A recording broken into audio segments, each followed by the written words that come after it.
ఖండిస్తాం. ముఖ్యమంత్రి శ్రీ వైఎస్ జగన్మోహన్ రెడ్డి గారిపై ఈరోజు విజయవాడలో జరిగినటువంటి దాడిని ప్రజాస్వామ్యవాదులందరూ కూడా తీవ్రంగా ఖండించాల్సినటువంటి అవసరం ఉంది.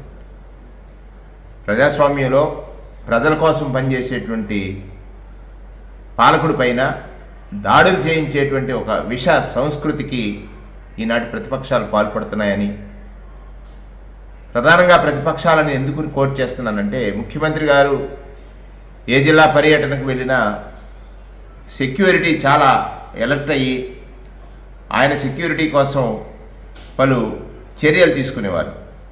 ఆ సందర్భాల్లో ప్రతిపక్షాలన్నీ గగ్గోలు పెట్టేవి. పరదాల ముఖ్యమంత్రి అని, ముఖ్యమంత్రి గారు వస్తుంటే షాపులు మోస్తున్నారని, ఇటువంటి పలు ఆరోపణలు చేసినటువంటి ప్రతిపక్షాలు ఈరోజు ప్రజాబాహుల్యంలో ప్రజలకు అభివాదం చేస్తున్నటువంటి ముఖ్యమంత్రి గారిపైన రాడిదాడి అంటే అది క్యాటర్పిల్లర్తో జరిగిందా, దేనిది ఇన్వెస్టిగేట్ చేయాల్సిన అవసరం ఉందా అనుమానం ఉంది. ఆ దాడిని మరి ఈనాటి ప్రతిపక్షం ఎందుకు ఖండించలేదు ఇంతవరకు? అంటే ప్రజలలో అతి విశ్వాసం కలిగిన నాయకుడిగా, ప్రజల్లో అతి విశ్వాసం కలిగిన నాయకుడిగా జగన్మోహన్ రెడ్డి గారు ఉన్నారని, ఉదయం నుంచి ఇప్పటి వరకు సాగినటువంటి బస్సు యాత్రలో ప్రజలు ఒక సంద్రం మాదిరి, కెరటం మాదిరి ఆయన వెంట నడుస్తున్నారని చూసి వారవలేక కృష్ణా జిల్లాలో ఇవాళ ఆయనని ఏం చేసి దాడి చేయడం అనేటువంటిది, అంటే జస్ట్ కిందకు వస్తే కన్ను దెబ్బతినేది కదా. మరి ఇది విజ్ఞులైనటువంటి ప్రజలందరూ ఆలోచించాలి.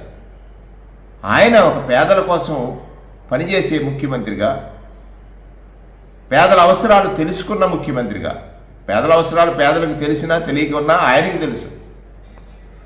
ఇవాళ ప్రజల్లోకి వచ్చినప్పుడు ప్రజలు తండోపతండాలుగా ఆయన వెంట నడుస్తుంటే చూసి వారవలేని కుట్రపూరిత రాజకీయాలకు తెరదీసినటువంటి ప్రతిపక్షాలు ఈ విషయాన్ని ప్రజలు గమనించాలి. ప్రతిపక్ష నాయకుడు నిత్యం అబద్ధాలతో జీవనం సాగించేటువంటి, ప్రజలను మోసగించడమే లక్ష్యంగా ఎంచుకుని రాజకీయాలు నడుపుతున్నటువంటి వ్యక్తి, అధికారం కోసం ఎంతమంది కాళ్ళు పట్టుకోవడానికైనా వెనకాడని వ్యక్తి, దిగజారుడు రాజకీయాలకి వేదికైనటువంటి వ్యక్తి ఈ రాష్ట్రంలో ప్రతిపక్షంలో ఉన్నాడు.